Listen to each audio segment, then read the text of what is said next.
एक प्यारी सी चिड़िया थी जिसका नाम चुन्नी था। चुन्नी हर रोज सुबह सवेरे उठकर दाना तलाश करती और फिर खुशी से चहचहाती।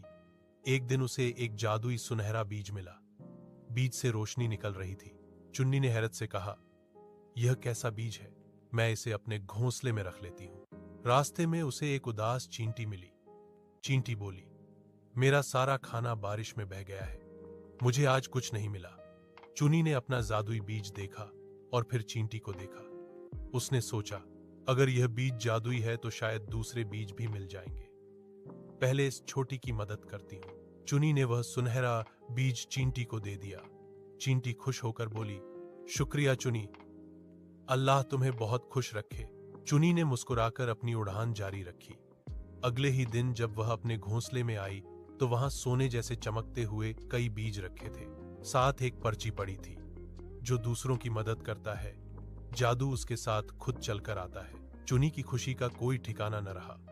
उसने सारे बीज अपने दोस्त पक्षियों में बांट दिए और सबने मिलकर जश्न मनाया। सबक: नेकी कभी ज़ाया नहीं जाती, जो किसी के काम आता है अल्लाह उसकी झोली भर देता है।